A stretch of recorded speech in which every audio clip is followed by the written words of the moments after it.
시기를 주님의 이름으로 축원합니다. 오늘은 창세기 43장 1절로 10절까지 말씀을 보겠습니다. 구약 성경 67페이지입니다.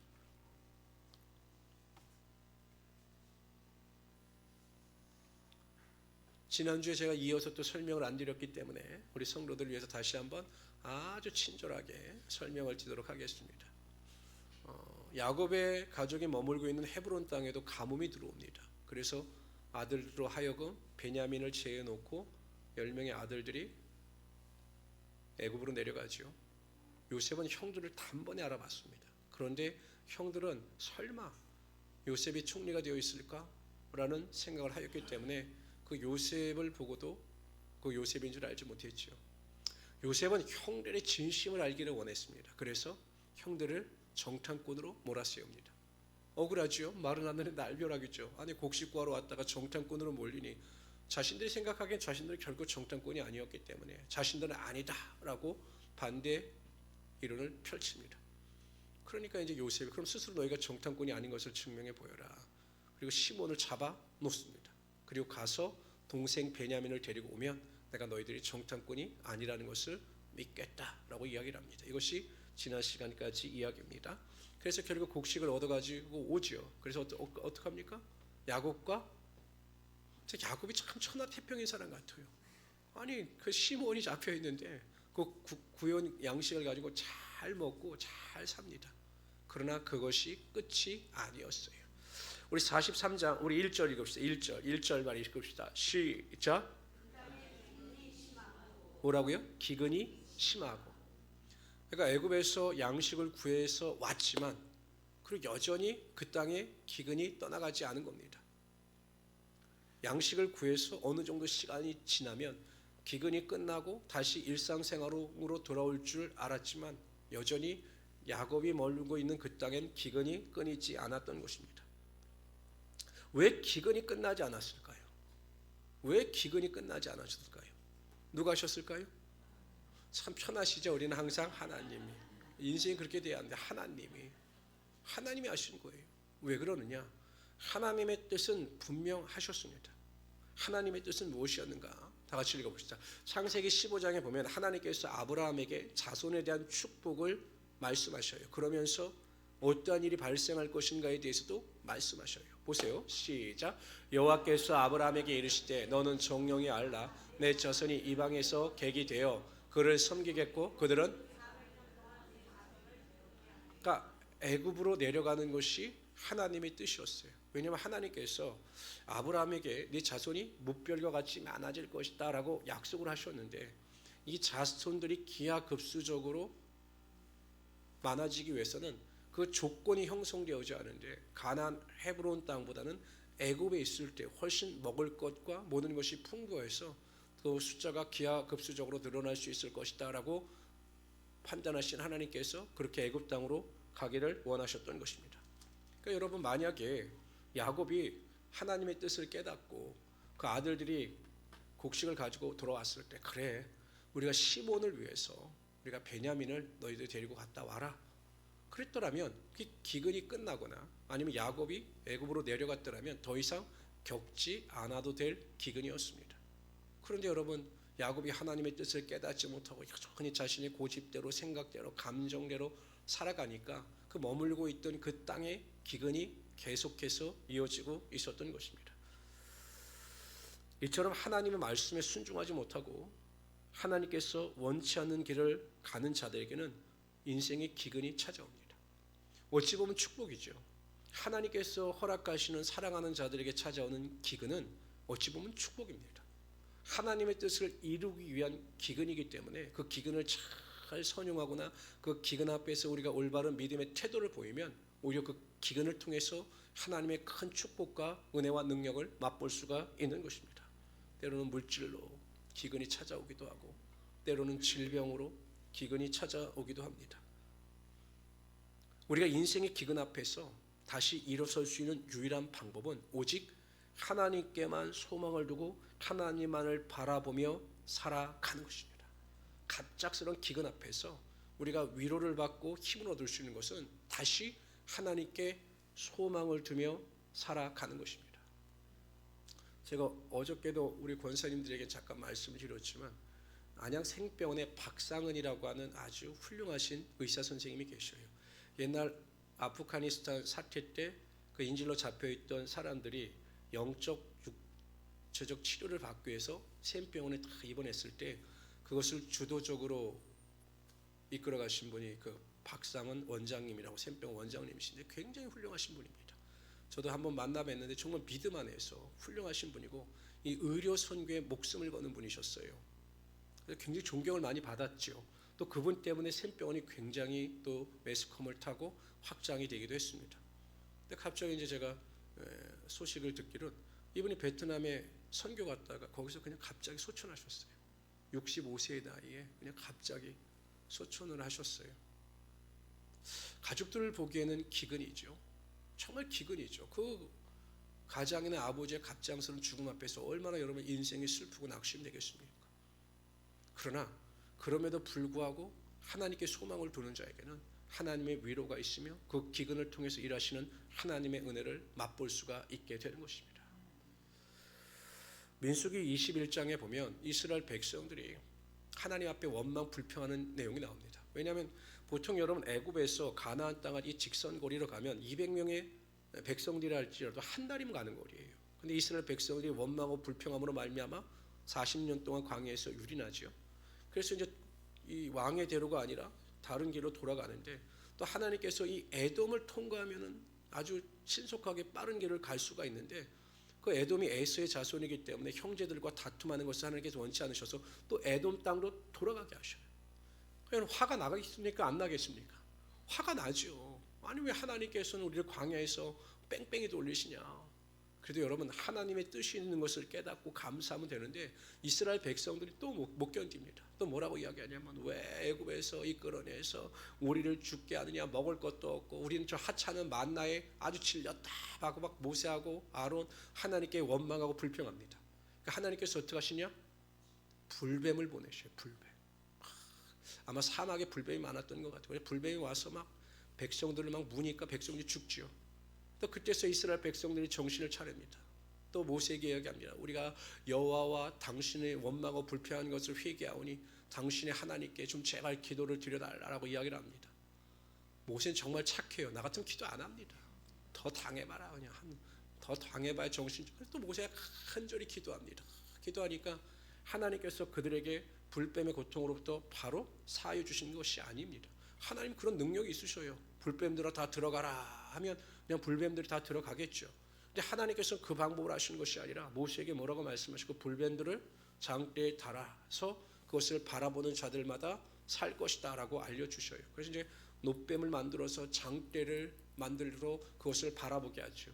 성경에 보면 그것을 바라보는 자들마다 살아났다라고 이야기를 합니다. 그 여러분 놋뱀의 능력이 있는 것이 아닙니다.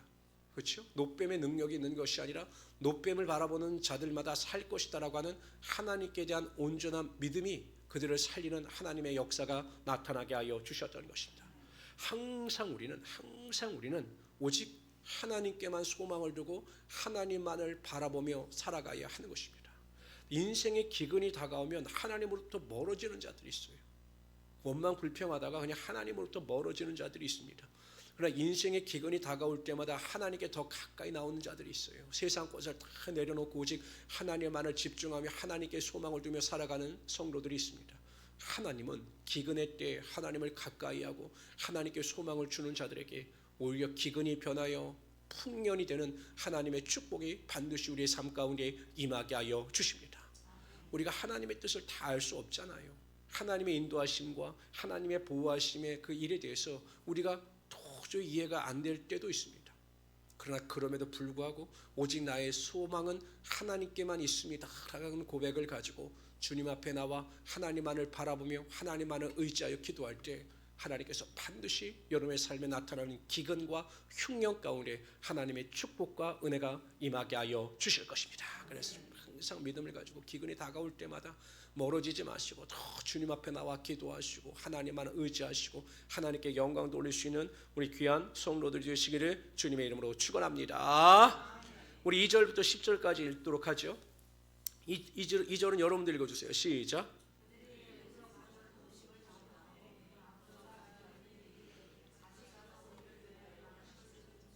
유다가 아버지에게 말하여 이르되 그 사람이 우리에게 엄히 경고하여 이르되 너희 아우가 너희와 함께 오지 아니하면 너희가 내 얼굴을 보지 못하리라 하였으니 아버지께서 우리 아우를 우리와 함께 보내시면 아버지를 위하여 양식을 사려니와 아버지께서 만일 그를 보내지 아니하시면 우리는 내려가지 아니하리니 그 사람이 우리에게 말하기를 너희 아우가 너희와 함께 오지 아니하면 너희가 내 얼굴을 보지 못하리라 하였음이니이다. 이스라엘이 이르되 너희가 어찌하여 너희에게 또 다른 아우가 있다고 그들이 이르되 그 사람이 우리와 우리의 친족에 대하여 자세히 질문하여 이르기를 너희 아버지가 아직 살아 계시느냐 너에게 아우가 있느냐 하기로 그 묻는 말에 따라 그에게 대답하는 것이니 그가 너희 아우를 데리고 내려오라 할 줄을 우리가 어찌 알았으리이까.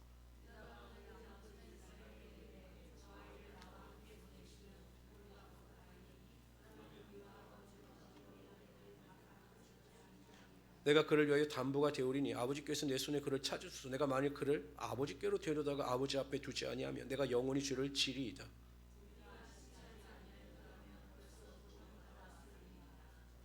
양식이 떨어지자 야곱은 또 아들들에게 뻔뻔하게 이야기를 합니다. 다시 가서 양식을 구해와라. 근데 여러분 아들들이 바보입니까? 아니 분명히 요셉이 이야기하지 않았습니까?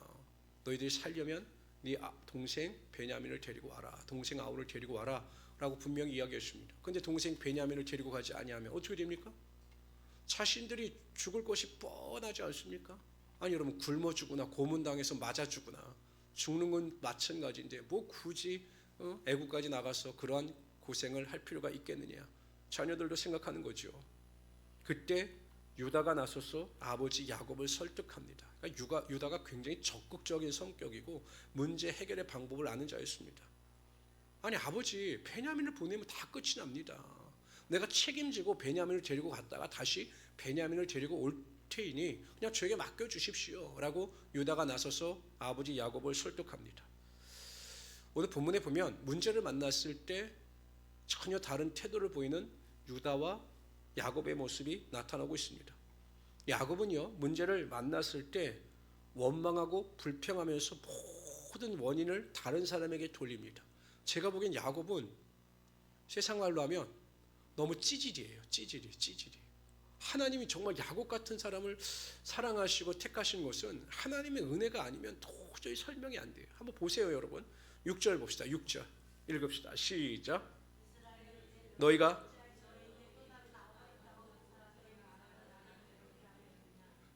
누구에게 핑계를 댑니까? 아니 왜 쓸데없이 내 동생이 있다고 그 총리에게 말해서 왜 나를 이렇게 괴롭게 하느냐. 하여튼 너희들이 문제야. 쓸데없는 말을 한 너희들이 문제야. 막 지적하고 있는 겁니다. 근데 여러분 이게 부모가 취할 태도는 아니죠. 여러분들 그러십니까? 자식들이 뭘 잘못하면 너 때문에 안 되는 거야 내가 인생이. 이런 부모는 없어요. 대부분 부모들은 자식의 허물을 덮어주고 자식이 잘못했을 때 그것을 내 탓으로 돌리죠. 한국 부모는 너무 그게 심해서 유달리 심해서 문제예요. 미국에서도 어떤 아이가 사고로 돌아갔는데 그냥 나 때문에 죽었다고 이러다 정말 경찰들이 엄마가 죽인 줄 알고 체포하는 일도 있었다고 하는데 이렇게 부모들은 항상 모든 탓을 내 탓으로 돌려요. 근데 야곱은 아들 탓으로 돌려요. 너희들 때문에 너희가 쓸데없는 말을 해서 내가 이렇게 힘들다고 이렇게 투정을 합니다. 문제를 만나면 항상 남의 탓이라고 하는 분들이 있어요. 이게 습관입니다. 우리나라 속담이 그래서 참 잘 맞는 것 같아요. 잘 되면 내 탓, 안 되면 조상 탓이라고요. 잘 되면 내 탓, 안 되면 조상 탓. 그러니까 안 되면 누구 때문에 안 된 것이다? 내가 취업이 안 된 게 누구 때문에 안 된 것이다? 조상. 내가 못 사는 것이 누구 때문에 안 된 것이다? 내가 성공하면 누구 탓이다? 이게 얼마나 어리석은 행동입니까? 잘 되면 내 탓, 안 되면 조상 탓이라는 거예요. 저는 이제 가끔 보는 TV 프로그램이 있는데 요즘에 보는 것 중에 지옥부부라고 하는 프로그램이 있어요. 사랑해서 결혼했는데 지금은 결혼 생활이 지옥과 같이 힘든 부부들이 상담하고 또 솔루션을 받는 그런 프로그램입니다. 근데 여러분 제가 정말 지옥 같은 결혼 생활하는 부부들의 공통점이 뭔가를 봤더니 항상 그 입에서 때문에가 떠나지 않아요. 때문에. 너 때문에, 당신 때문에 뭐 일이 안 됐어. 당신 때문에 내가 짜증이 나는 거야. 당신 때문에 내가 힘이 들어. 항상 때문에예요. 그러니까 때문에 하는 사람, 모든 문제를 상대방 탓으로 돌리는 사람들은 이 관계가 무너지고 관계가 힘들어지는 거예요. 교회 안에서도 마찬가지입니다. 교회 안에서 어떤 성도들이 힘든 줄 압니까? 누구 때문에? 권사님 때문에, 목사님 때문에, 안수 집사님 때문에 하는 사람들이 힘든 거예요. 문제는 누구에게 있습니까? 나에게 있는데, 나 때문에. 그러면 얼마나 좋습니나 때문에 이러면 얼마나 좋아요. 예수 믿는 성도들은 때문에가 아니라 어떤 단어를 잘 써야 하냐면, 따라하세요. 덕분에. 다시요. 뭐라고요? 덕분에. 그러니까 남편한테 뭐라고 이야기합니까? 한지 집사님? 양궁봉 집사님? 덕분에. 이게 참 쉽진 않아요. 그렇죠? 쉽진 않아요. 당신 덕분에. 이게 쉽지 않아요. 그렇지만 예수 믿는 성도들은 항상 때문에가 아니라 덕분에라는 말을 많이 써요. 아이고, 집사님 덕분에 제가 너무 행복합니다. 집사님 덕분에 제가 예배 가운데 모습을 보면서 은혜를 받습니다. 집사님 덕분에 제가 정말 섬김을 받습니다. 이 덕분에라고 하는 말을 많이 사용해야 교회도 행복하고 가정도 행복하고 제일 중요한 건 내가 행복한 거예요. 사람들은 때문에라고 말하는 사람들을 좋아하지 않아요. 덕분에라고 말하는 사람들을 좋아하고 그 사람 주변에 모이게 되어 있는 것입니다. 내가 천국을 경험할 뿐만 아니라 다른 사람들도 나를 통해서 천국을 경험할 수 있는 가장 좋은 방법이에요. 그러니까 미성숙한 성도들은 항상 누구 때문에 교육이 싫다, 누구 때문에 힘이 들다, 누구 때문에 이 모양이지. 이건 미성숙한 성도들입니다. 성도들은 항상 덕분에라는 말을 많이 사용할 때 그 성숙함을 통해서 하나님께서 그 사람에게 베풀고자 하는 하나님의 놀라운 축복과 은혜와 능력이 반드시 나타나게 되어 있는 것입니다. 우리 성도님들 오늘부터 한번 바꿔보세요. 뭐라고요? 덕분에. 아이고, 덕분에. 집사님 덕분에. 또 이런 말을 많이 하셔야 돼요. 아이고, 목사님 덕분에. 이런 말을 많이 하셔야 되는 거예요. 그래서 항상 이 덕분에를 통해서 모든 관계가 회복되어지고 또 모든 문제를 통해서 하나님의 축복과 영광을 맛보며 살아갈 수 있는 우리 성도들이 되시기를 바랍니다. 근데 하필 유다를 보면서 유다는 어떻게 문제를 해결할 수 있는가에 대한 정확한 방법을 알았습니다. 기근이 다가오고 먹을 것이 떨어지자 이 문제를 해결할 수 있는 근본적인 방법이 무엇인가를 정확히 알았습니다. 그 문제의 방법, 해결 방법은 무엇이냐?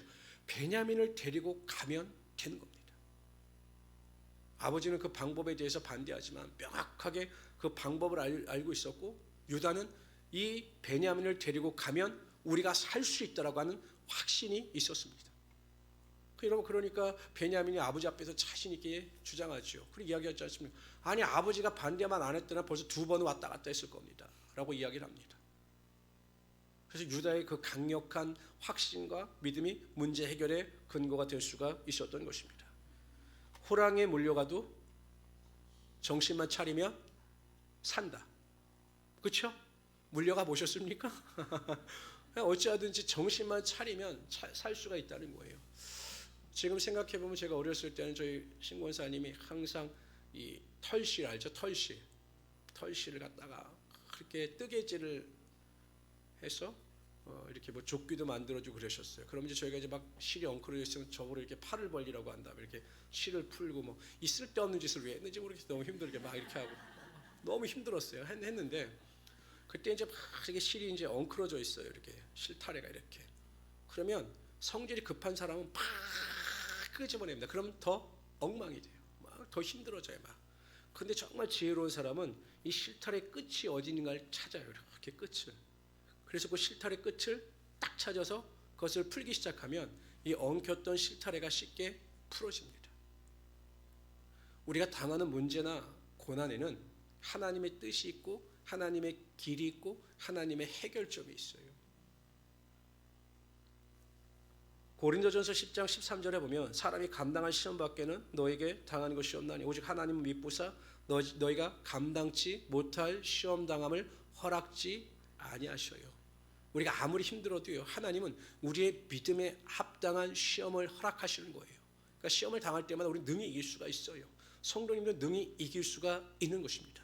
뿐만 아니라 하나님은 우리에게 합당한 시험 당함을 허락하실 뿐만 아니라 우리가 시험 당할 쯤에 피할 길을 내셔요. 피할 길. 사방이 다 막혀 있는 것 같아요. 하나님 왜 나에게 이런 고난을 허락하시고 매일 나에게 이런 환난을 허락하십니까?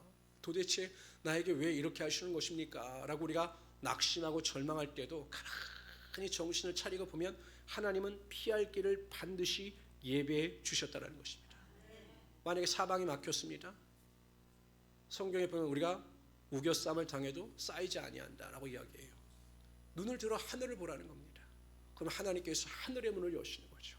하늘의 문을 여시고 그 길로 피하게 하시고 하나님의 은혜가 그 하늘 문을 통해서 임하게 하여 주시는 것입니다.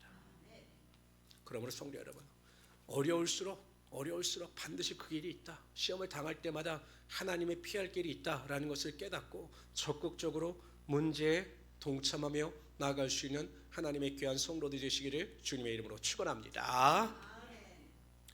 제가 몇 번 예화를 들었던 건데 저는 이 사람을 볼 때마다 한편 대단하다고 생각을 해요.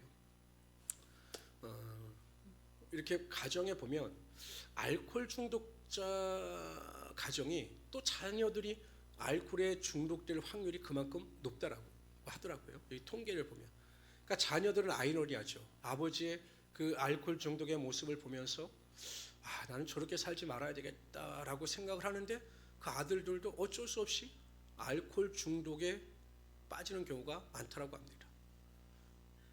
어느 가정에 이제 두 아들이 있었는데 아버지가 알코올 중독자예요. 근데 큰 아들은 어렸을 때부터 아버지의 그 술로 인한 고통을 당하면서 완전 자포자기한 거죠.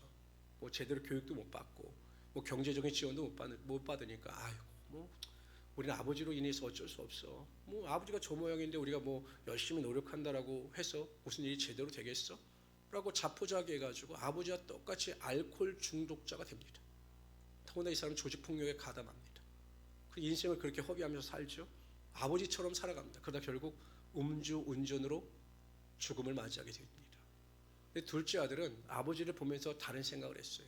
아버지가 알코올 중독자라 할지라도 내가 내 의지대로 열심히 살면 내 인생은 바뀔 수 있다라고 결단합니다. 그러기 위해서 가장 중요한 것이 내가 이 환경으로부터 벗어나자라고 생각하여 오스트리아에서 미국으로 옮깁니다. $20 가지고 옮겨버려요. 그리고 미국에 와서 어떻게 하면 내가 이민생활 가운데 무엇을 잘할 수 있을까를 생각했는데 그가 워낙 운동을 좋아하고 또 이 보디빌더로서의 꿈이 있었기 때문에 아르바이트를 하면서 매일 7시간씩 운동을 합니다. 열심히 운동을 해요. 꿈을 가지고. 그래서 그가 세계 보디빌더 대회에서 7년 연속 무제한급에서 우승을 합니다. 세계적인 보디빌더가 돼요. 워낙 몸이 좋아요. 몸이 저처럼 아주 굉장히 좋습니다. 근육도 막 많이 나오고 엄청 좋습니다.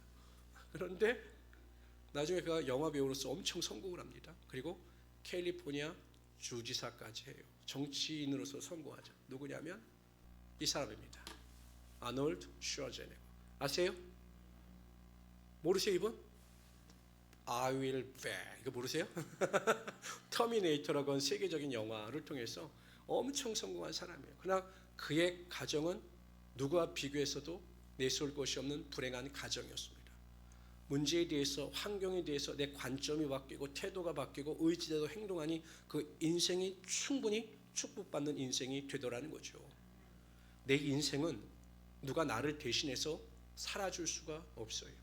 내 인생은 내가 주도적으로 어떻게 사느냐에 따라 그 결과가 결정되어지는 것입니다. 우리가 하나님 앞에서 주도적인 믿음을 가지고 다른 사람 탓할 필요도 없고 또 문제 앞에서 항상 기피할 이유도 없이 하나님께 소망을 두고 적극적인 믿음을 가지고 나갈 때 하나님께서는 항상 우리의 삶에 문제가 변하여 복이 되게 하시고 시험을 통해서 하나님의 영광이 나타나게 하여 주시는 것입니다. 저는 확신합니다. 하나님께서 나의 편이 되어 주신다면, 하나님께서 나의 편이 되어 주셔서 나와 함께 하신다면 우리의 인생은 항상 하나님의 풍성한 은혜 가운데 살아갈 수 있게 되는 것입니다. 그것이 광야이든 가뭄이 가득한 땅이든 간에 그 인생 가운데 하나님의 축복의 샘물이 끊임없이 흘러넘치게 하여 주심으로 말미암아 하나님께 더 큰 영광을 돌리며 살아갈 수 있게 하여 주시는 것입니다. 그래서 우리 성도님들은 어려움이 다가올 때마다 오히려 기회라고 생각하시고 가뭄을 만날 때마다 축복이라고 생각하셔서 하나님 앞에 더 가까이 나가시고 하나님께 소망을 두심으로 말미암아 하나님의 큰 영광과 복을 누리며 살아갈 수 있는 하나님의 귀한 성도들이 되시기를 주님의 이름으로 축원합니다. 기도합시다. 주시 하나님 정말로 감사합니다.